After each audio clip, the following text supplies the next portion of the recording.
for tonight's game and working on his jump shot. Here's the thing. Look at this. Look at Corey Brewer like he can't believe it. You can give me 15 minutes, Kevin Harlan. I'm sorry.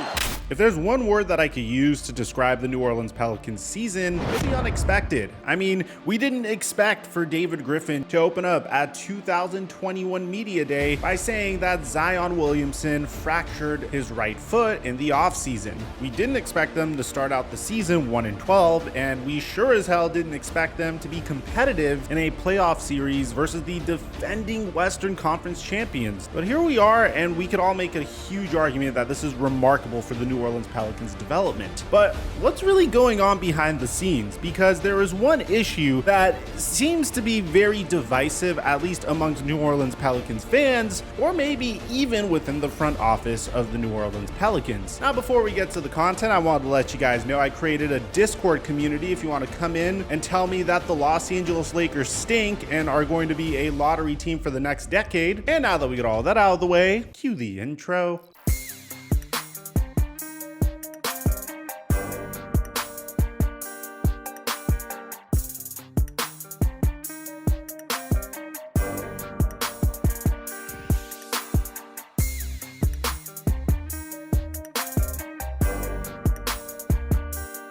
Mic check 1 2 1 2. What's going on, everybody? Man, isn't playoff basketball absolutely remarkable? I mean, seeing Kyrie Irving flip off Boston Garden in the earlier part of the Nets versus Boston Celtics series, watching Jordan Poole break out for the Golden State Warriors has been awesome, but what I personally love so far that's been going down is the fact that the New Orleans Pelicans have been very competitive against a team that, no offense, I expected them to get swept by. I didn't expect them to be able to even up the series at 2 apiece, and I sure as hell didn't expect to see multiple players on this team taking their next step towards development, which, to be honest, if you're a New Orleans Pelicans fan, at this point, that's all you have to root for. What's really interesting here is the way all the pieces of the puzzle are starting to fit in with one another. From the acquisition of Jonas Valanciunas, to the more recent acquisition of CJ McCollum, to CJ McCollum kind of publicly calling out Zion Williamson for him not calling him once he got traded to the Pelicans. Getting him back, I haven't had conversations with him directly. I've spoken to some people close to him and look forward to sitting down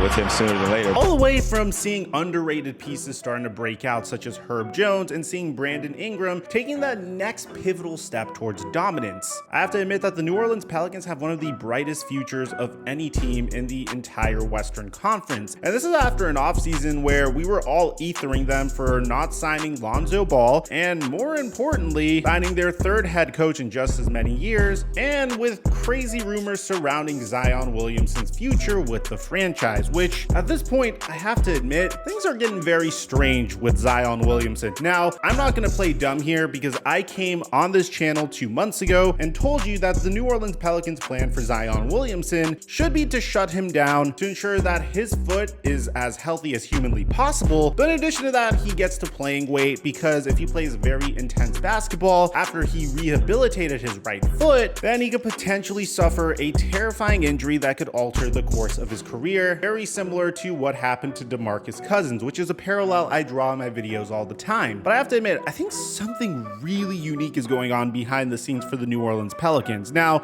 if you've been following along with the Zion Williamson saga, from the very moment he was drafted to the New Orleans Pelicans, the Pelicans have been very conservative with trying to ramp him up and get him playing time. I mean, during his rookie year, apparently this was a huge point of contention. After drafting Zion Williamson with the #1 overall pick, and remember how exciting Zion Williamson was when he was coming out of Duke University, we got the opportunity to see Zion Williamson in the preseason, but just a day before the New Orleans Pelicans were set to open up their 2019 to 2020 campaign against the Toronto Raptors on national TV, which, bear in mind, why do you think this team was on national TV to begin with? It wasn't because they wanted to see Brandon Ingram and Lonzo Ball and Josh Hart play. It was because we all wanted to see Zion Williamson's debut. Unfortunately, Zion Williamson had to undergo an arthroscopic knee surgery that day to address a torn right lateral meniscus. And this is an injury that typically, for the most part, takes about 6 to 10 weeks to recover. Zion Williamson would not recover for another 3 months. And even once he was able to participate in full practices on January 2nd, 2020, and 5-on-5 work 5 days later, we still wouldn't see Zion Williamson's debut until January 22nd of 2020. And believe me, it definitely lived up to the hype. His debut game against the San Antonio Spurs was absolutely electric. And then when he finally was able to play for a full season during what is supposed to be his sophomore campaign, Zion Williamson was able to average 27 points per game off of 61% shooting and grabbing 7 rebounds per game as well. Towards the end of the season, the Pelicans were experimenting with running Zion Williamson as the point forward, which yielded pretty fantastic results. Zion also posted a 26 player efficiency rating. He contributed 10.6 win shares. It was a fairly successful season, especially for an individual that was 20 years old. And that brings us to where we are currently. We were all assuming that Zion Williamson was going to start out this season playing basketball for the New Orleans Pelicans. And when we found out he fractured his foot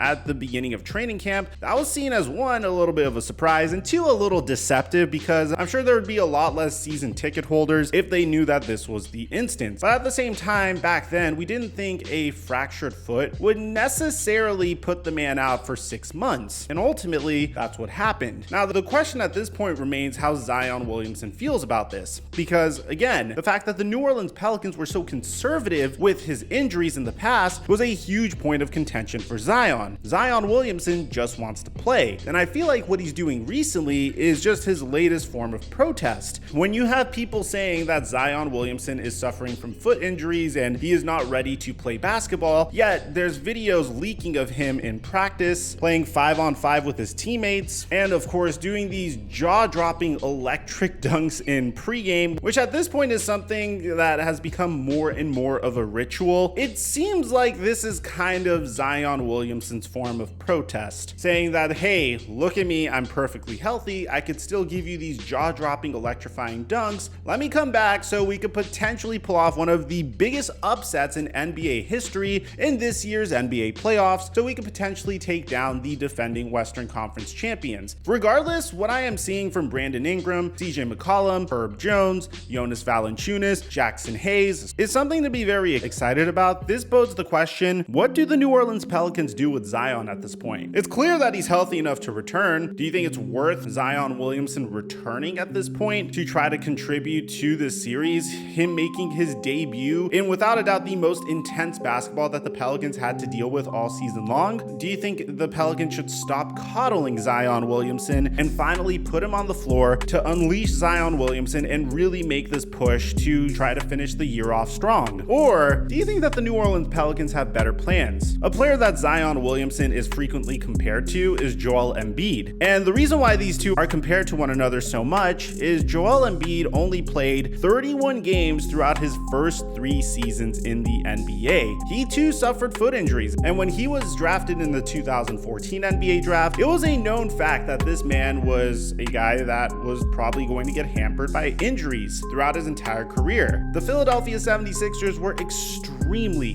conservative with ramping him up and eventually integrating him into the NBA. Now, granted, Joel Embiid doesn't typically play full seasons. As a matter of fact, he has yet to even crack 70 games in a season throughout his career. And he's currently dealing with an injury for his current playoff series, which isn't necessarily to do with his foot, rather his finger, but I digress. When you look at Joel Embiid and you look at Zion Williamson has played 85 games throughout the first 2 years of his career. Joel Embiid didn't even play for the Philadelphia 76ers until year 3, and even in that year, he only played 31 games, although his sample size was quite remarkable. Something that I've also noticed is whenever rookies take the floor way too quickly, they are a danger to themselves. The odds of them getting injured are significantly higher. I don't think a 19-year-old body was meant to handle the rigors of the NBA, and I'm assuming that's how the New Orleans Pelicans feel about Zion Williamson. If you're fairly conservative during the earlier part of his career, prepared and you get him into proper playing shape, then he's not going to have these types of issues as his career progresses forward. Or at the same time, you can make the argument saying that the New Orleans Pelicans are coddling Zion Williamson. So I want to know what you guys think in the comment section down below. If you are the head coach of the New Orleans Pelicans, or if you are the executive president of basketball operations like David Griffin is, what do you do with Zion at this point? Do you play him? Do you continue as planned? Do you remain patient? Or do you unleash him during this playoff series? I'd like to hear what you have to say. Aside from that,